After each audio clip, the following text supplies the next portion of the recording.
Jake Morrison had been fixing broken things on Kepler 442b for 3 years, 2 months and 14 days. Not that he was counting or anything. The mining station's life support system had a tendency to hiccup every Tuesday, the gravity generator made sounds like a dying whale, and the coffee machine had achieved sentience just to spite him personally. But hey, at least the pay was decent and nobody bothered him out here on the edge of nowhere. He was currently wedged inside ventilation shaft C7, cursing at a particularly stubborn coupling, when his comm unit crackled to light. "Jake, you getting this on scanners?" came the voice of Martinez from the control room. "We've got something coming in hot."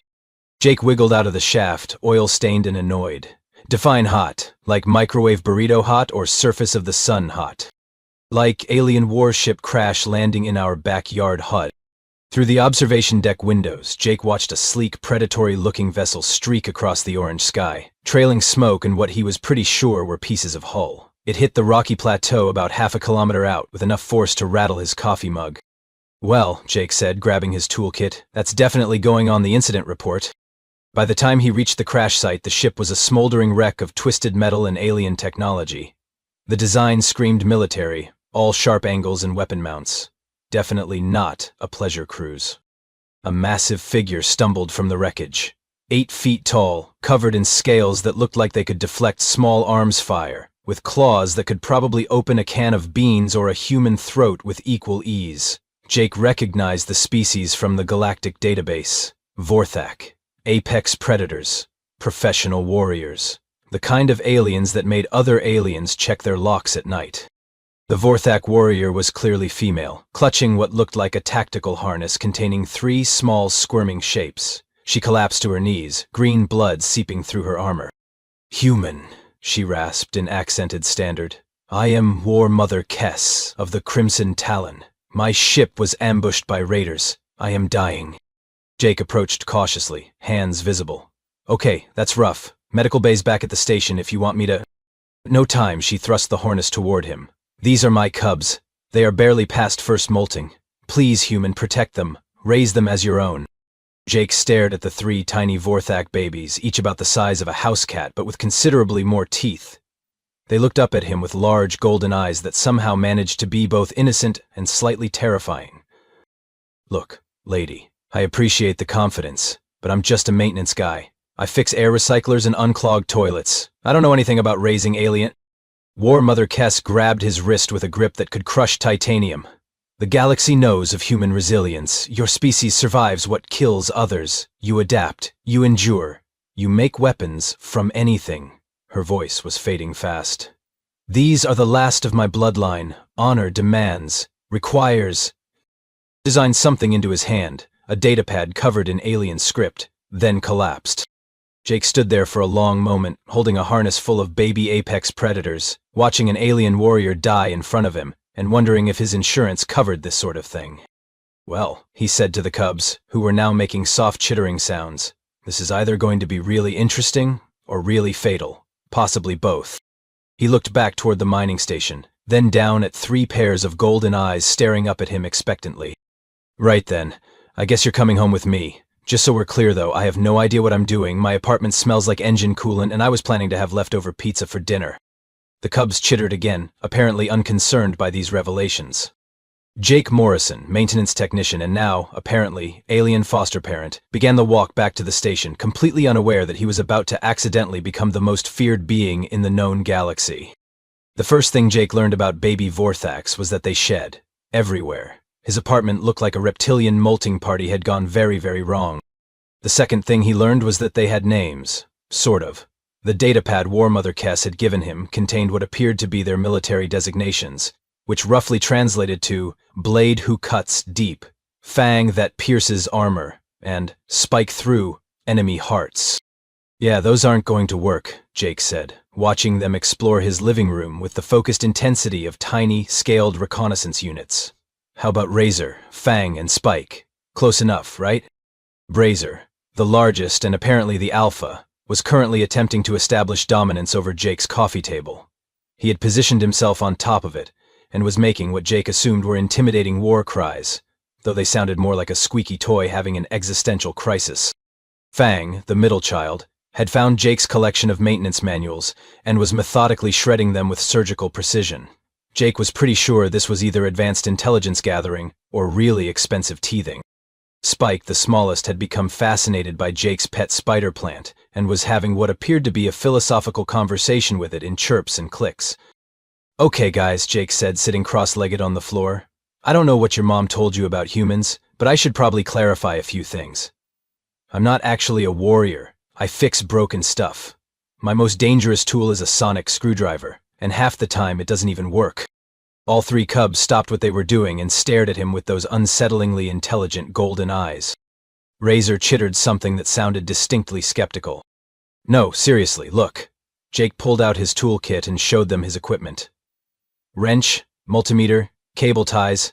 The closest thing I have to a weapon is this plasma cutter, and I mostly use it to open stubborn packaging." The cubs exchanged glances. Jake was starting to get the uncomfortable feeling that they were having a conversation he couldn't understand. Fong approached cautiously and sniffed the plasma cutter. His eyes widened and he made a series of excited clicks to his siblings. "It's not a weapon," Jake protested. "It's a tool. There's a difference." Apparently, in baby Vorthok culture, this distinction didn't exist. Spike had now climbed onto Jake's shoulder and was examining his ear with scientific interest. His tiny claws tickled, but Jake tried not to flinch. The last thing he wanted to do was trigger some kind of predatory response. "Are you guys hungry?" Jake asked. "Because I have no idea what baby apex predators eat, and I'm really hoping it's not maintenance technicians." This earned him a chorus of chittering that sounded suspiciously like laughter. Jake consulted the datapad again. The feeding instructions were written in what he was beginning to recognize as military-grade paranoia. According to War Mother Kess, Vorthak cubs required a diet of fresh prey to build hunting instincts, and nutritional paste for optimal growth parameters. "Right," Jake said. "So, good news and bad news. Bad news is, I don't have any fresh prey just lying around. Good news is, I've got some protein bars and a can of tuna." He opened the tuna can and all three cubs immediately perked up. Their nostrils flared, and they began making eager chirping sounds. "Okay, that's encouraging." Jake divided the tuna into 3 portions and placed them on the floor. The cubs approached with the focused intensity of Special Forces operatives examining a suspicious package. They sniffed, they prodded, they exchanged more of those glances. Then Razor took a cautious bite, chewed thoughtfully, and apparently decided that earth tuna was acceptable prey. The other 2 followed suit, and within minutes Jake's floor was covered in satisfied, purring baby predators. "Well, that was easier than expected," Jake said. "Now, about sleeping arrangements." He looked around his small apartment. 1 bedroom, 1 couch, and 3 baby aliens who were already showing signs of treating his furniture as a jungle gym. "This is going to be interesting." As if in response, Spike had discovered Jake's tablet and was apparently trying to hack into the station's mainframe using nothing but tiny claws and determination. Jake Morrison, who had gone to bed the night before as a simple maintenance worker, was beginning to suspect that his life had just become significantly more complicated. The cubs, meanwhile, seemed to think everything was going exactly according to plan. 3 weeks into what Jake had started calling the Great Interspecies Childcare Experiment, he was beginning to understand why the galaxy feared humans. It wasn't because they were particularly violent or technologically advanced. It was because they were absolutely, completely, and utterly insane. At least, that's what he figured the cubs were thinking as he tried to teach them basic life skills. "Okay, today we're learning how to make sandwiches," Jake announced, pulling ingredients from his small kitchen unit. "It's a fundamental human survival skill." The cubs, now roughly the size of medium dogs and significantly more coordinated, watched with the intensity of military strategists studying enemy fortifications. Jake laid out bread, synthetic meat, cheese, and various condiments. "Step 1, assess your resources. Step 2, combine them in a way that won't kill you.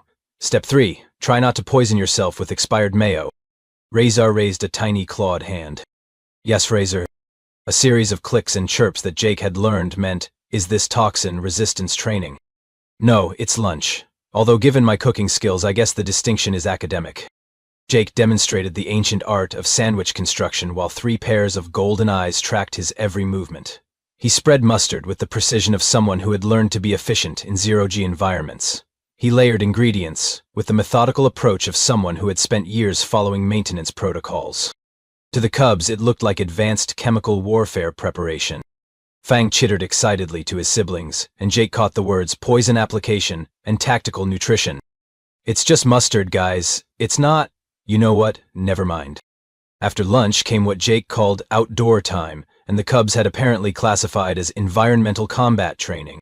The mining station had a small recreational area, basically a patch of scraped ground with some exercise equipment that nobody used. Jake had set up a makeshift playground using cargo containers, maintenance cables, and his questionable engineering skills. "All right, standard playground rules," Jake announced. "No biting, no clawing, and if you fall off something, try to land on your feet. Also, please don't eat any of the local wildlife. I'm pretty sure it's all either poisonous or legally protected."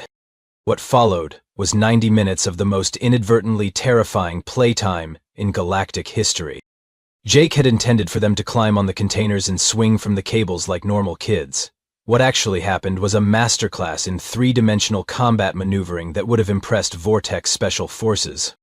Razor had figured out how to use the cables as rappelling lines and was practicing what looked like tactical insertion techniques. Fang was using the container surfaces to practice wall running and ricochet attacks. Spike had discovered that he could use the equipment's vibrations to echolocate other moving objects. "That's actually pretty impressive," Jake admitted, watching Spike execute a perfect mid-air course correction to land on a moving swing. "Maybe you guys are just naturally athletic." He pulled out his tablet to make notes for their daily activity log, something he'd started doing, partly for his own sanity and partly because he suspected someone, somewhere, was going to want a detailed report about this whole situation. Day 21. Cubs continue to exceed physical development benchmarks. Razor has mastered advanced rope techniques. Fang demonstrates superior spatial reasoning. Spike shows enhanced sensory capabilities. Note: may need to request additional playground equipment, as current setup appears insufficient for their skill level. What Jake didn't realize was that he was documenting the galaxy's first comprehensive guide to training super soldiers. Evening brought what Jake called quiet time, and the Cubs had categorized as stealth and reconnaissance training. Jake would sit in his chair, reading maintenance manuals or watching old Earth movies on his tablet. The Cubs would arrange themselves around the room in what they clearly considered strategic positions. Razor by the door, Fang near the windows, Spike in the corner where he could observe all approaches. To Jake, they were just finding comfortable spots to relax. To the Cubs, Jake was teaching them advanced surveillance techniques and threat assessment. "You know," Jake said one evening, looking up from a particularly boring technical manual about atmospheric processors, "your mom said something about humans making weapons out of anything. I never really thought about it before." He gestured around his apartment, which had been gradually modified to accommodate 3 growing predators. Furniture had been rearranged for optimal climbing routes. His kitchen had been reorganized for maximum efficiency. Even his bathroom had been upgraded with non-slip surfaces and reinforced fixtures. "I guess we do kind of adapt everything to suit our needs, don't we?" The Cubs chittered in agreement, though Jake suspected they were thinking about something entirely different. Spike had been working on human language skills and could now manage simple sentences. His vocabulary consisted mainly of technical terms he'd picked up from Jake's work, combined with whatever he'd learned from the entertainment programs. "Jake, father," Spike said in his careful, precise way, "why do humans practice combat scenarios with fictional scenarios?" "You mean movies? They're not combat scenarios, buddy. They're stories. Entertainment." Spike's head tilted in the universal gesture of confused predator. "But the humans in the stories overcome impossible odds through improvisation and tactical flexibility. This is not training?" Jake paused. "Well, when you put it like that." He looked at his 3 alien foster children, who were staring at him with expressions of dawning understanding, and realized that maybe, just maybe, the galaxy's reputation for human ingenuity wasn't entirely undeserved. "Okay," Jake said slowly, "maybe we are a little bit tactical. But it's not intentional. We're just practical." 3 sets of golden eyes blinked at him in what he was starting to recognize as the Vortac equivalent of, "Sure, Jake, whatever you say." Jake Morrison was beginning to suspect that he was accidentally raising the most dangerous beings in the known galaxy.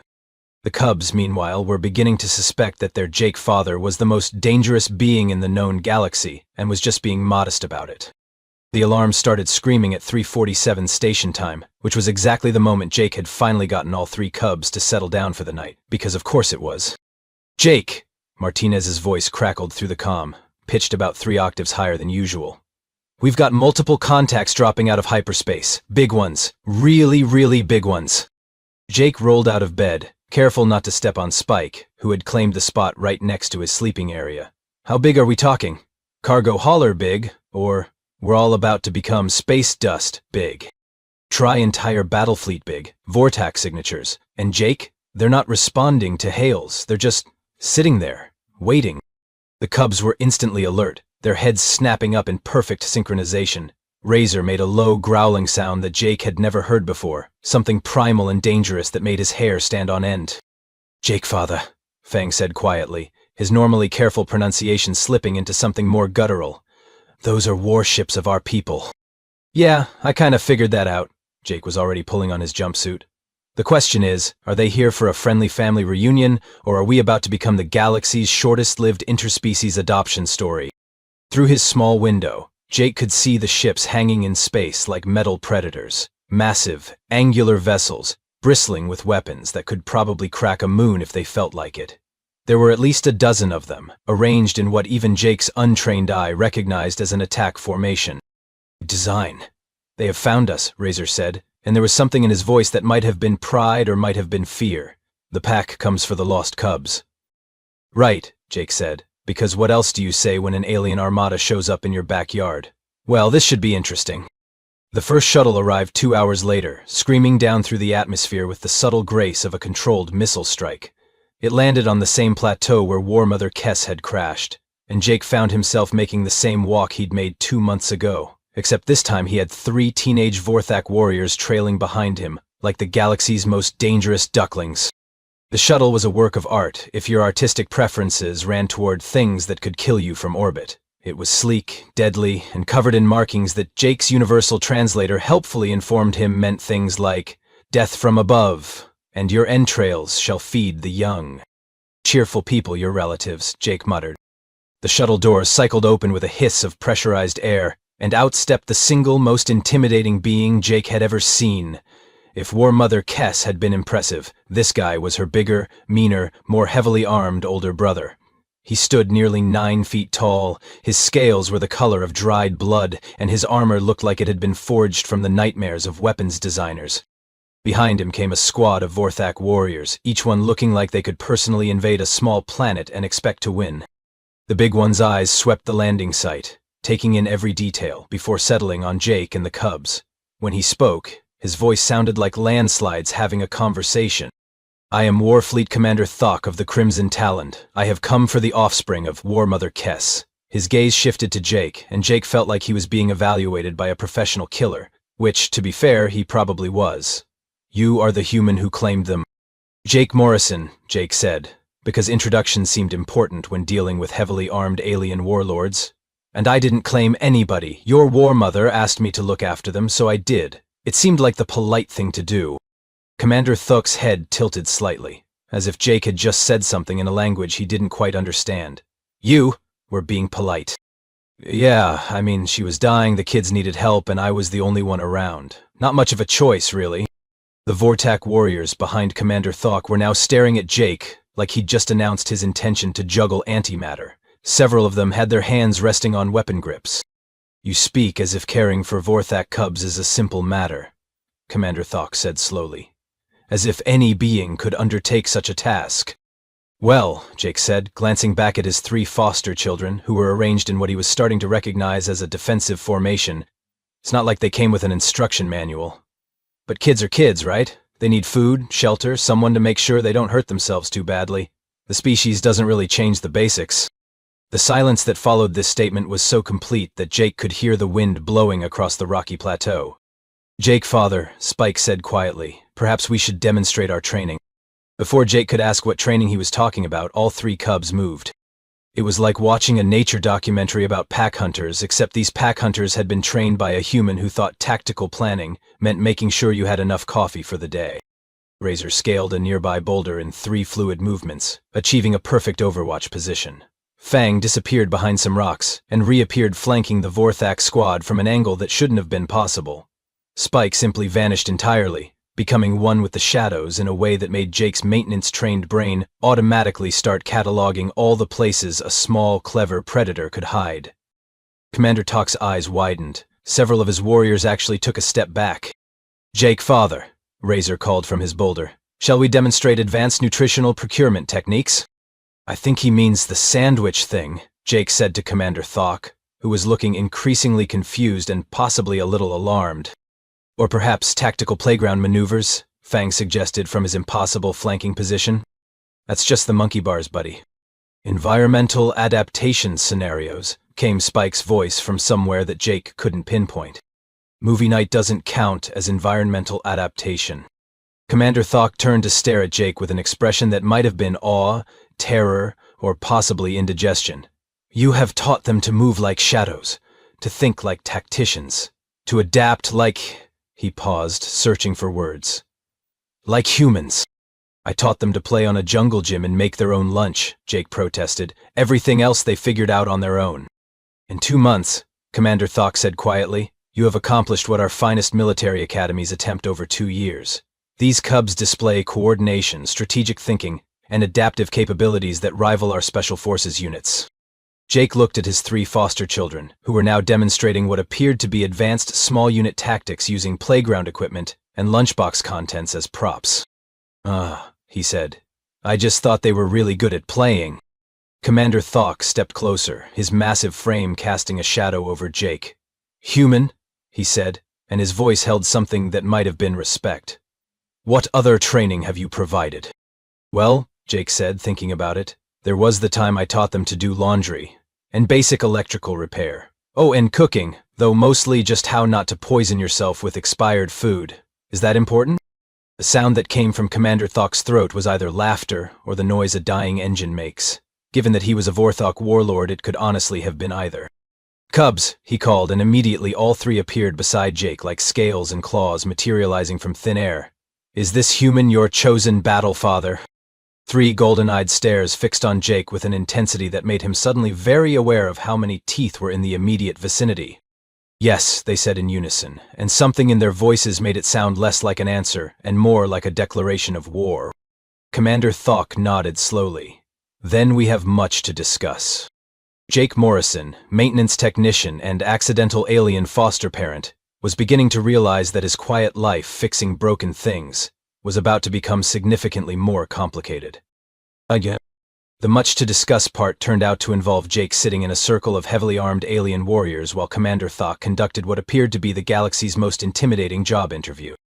"Explain to me," Commander Thok said, his massive frame looming over Jake like a particularly articulate mountain, "your training methodology." Jake glanced around at the assembled Vorthaki warriors, who were hanging on his every word like he was about to reveal the secrets of the universe.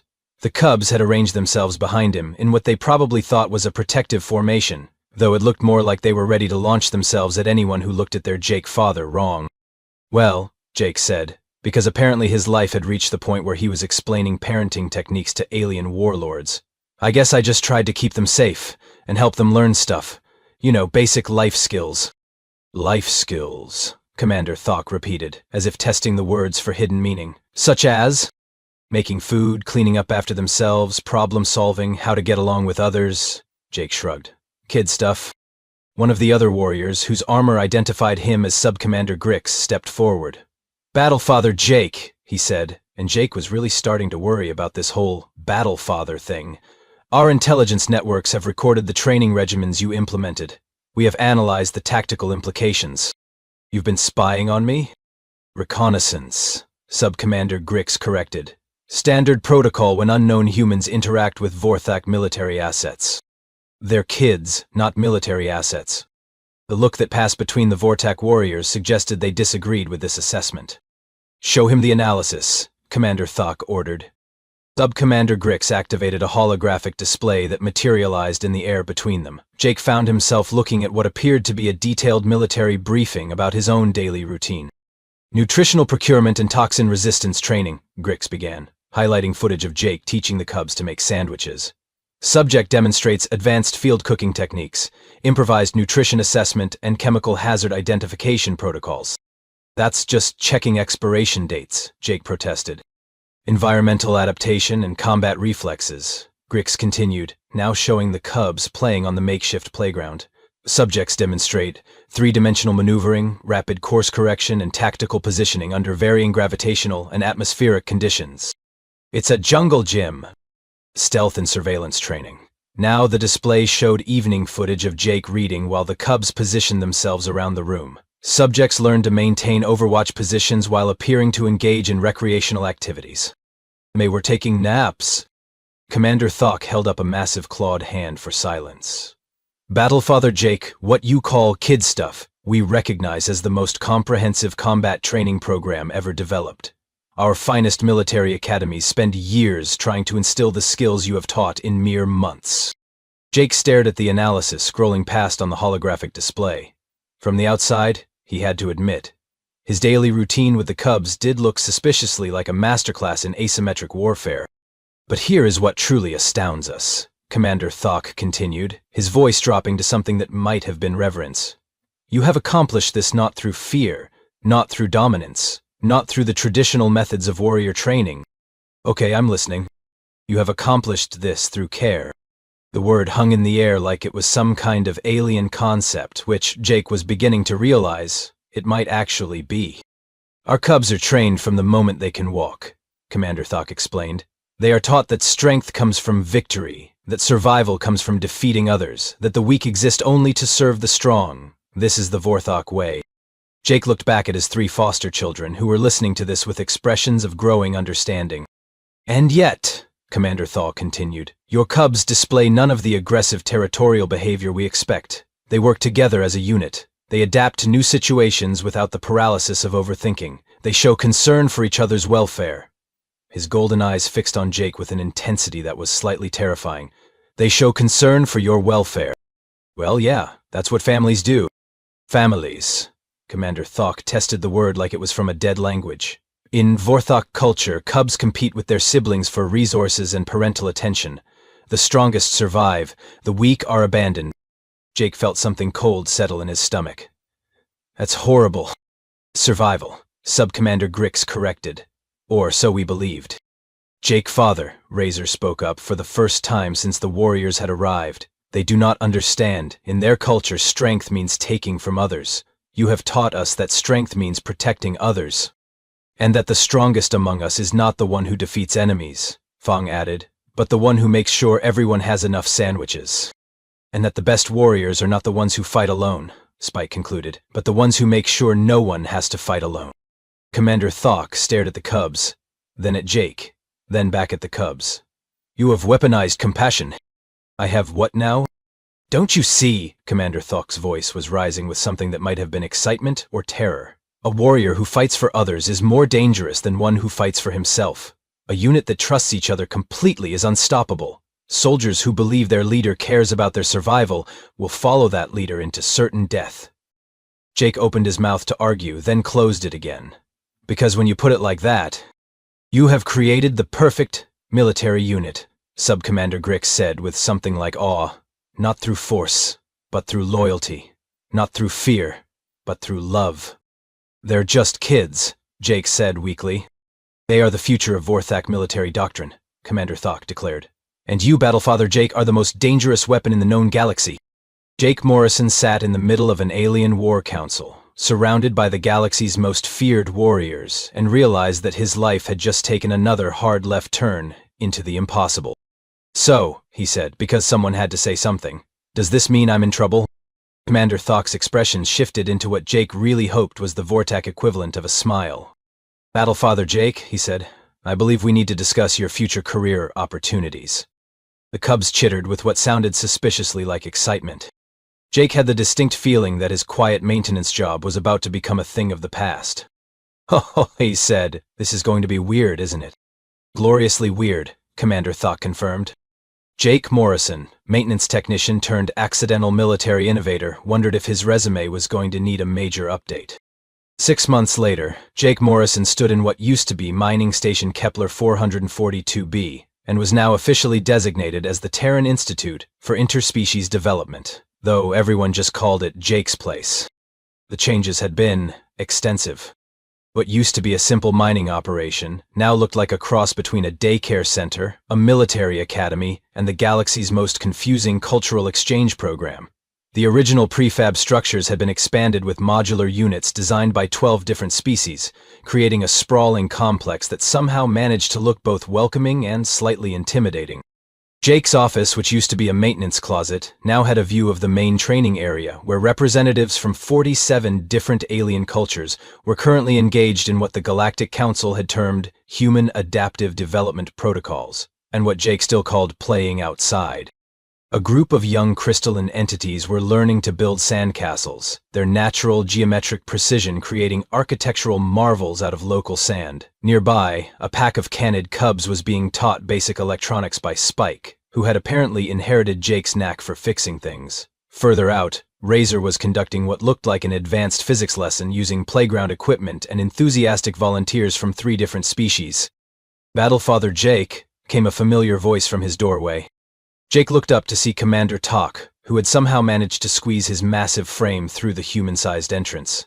The terrifying warlord was wearing what appeared to be a custom-made apron that read "Galaxy's One Uncle" in 17 different languages.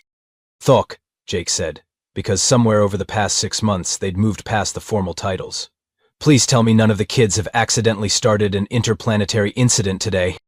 "Define incident," Thok replied, settling into the reinforced chair that had been specially constructed for Vorthak anatomy.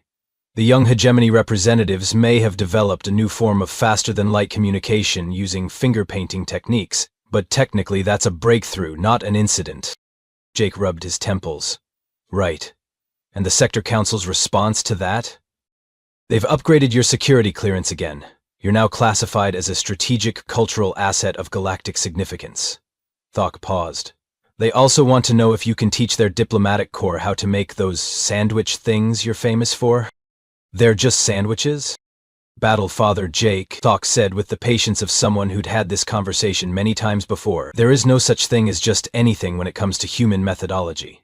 The Aldebaran Trade Federation has declared your grilled cheese technique a classified military secret. The Centauri Republic wants to license your approach to conflict resolution through organized playtime. And don't get me started on what the Zeta Reticuli Collective is offering for exclusive access to your advanced patience training protocols." Jake looked out his window at the organized chaos of the training grounds. Fang was currently mediating a dispute between 2 species who had been at war for 3 centuries, apparently using nothing more than a ball and the revolutionary concept of taking turns. A group of adolescent insectoids had discovered the joy of team sports, and were engaged in what appeared to be the galaxy's first interspecies soccer match. "I still don't understand how this happened," Jake said. "I was just trying to take care of 3 kids. "And in doing so," Thok replied, "you demonstrated something the galaxy had never seen before. Strength without dominance, leadership without fear, victory without defeating anyone." A soft chime indicated an incoming communication. Jake's assistant, a highly efficient AI that had been donated by the Synthetic Collective as a gesture of goodwill toward the human pedagogical revolution, materialized as a hologram. "Jake," the AI said in its carefully modulated voice, "you have 3 requests for interviews from Galactic News Networks, 17 applications for next term's program, and 1 priority communication from the Galactic Council. What does the Council want now?" "They're formally requesting that you establish a curriculum for training diplomatic personnel in what they're calling the Morrison method of peaceful conflict resolution." Jake stared at the AI. "The Morrison method?" "It's what they're calling your approach to teaching beings from different species to work together through shared activities and mutual care," Toke explained. "Also, there's apparently a 3-month waiting list of star systems that want to send representatives to learn your techniques." Through the window, Jake watched as one of his newest students, a young reptiloid whose species was known for their aggressive territorial behavior, carefully helped a smaller mammalian student reach a piece of playground equipment. 6 months ago, those same species had been engaged in a border dispute that had nearly resulted in a shooting war. "You know what the strangest part is?" Jake said. "That you accidentally became the most influential educator in galactic history while trying to keep 3 kids from burning down your apartment?" "No, that's pretty par for the course at this point." Jake turned back to Thok. "The strange part is that I actually like this job." It was true. Somewhere between explaining the finer points of sandwich construction to a delegation of silicon-based life forms and teaching the concept of sharing to species that had never encountered the idea, Jake had discovered that he was good at this. Not because he was particularly wise or insightful, but because he treated every being, no matter how alien or intimidating, like they were just someone who needed a little help figuring things out.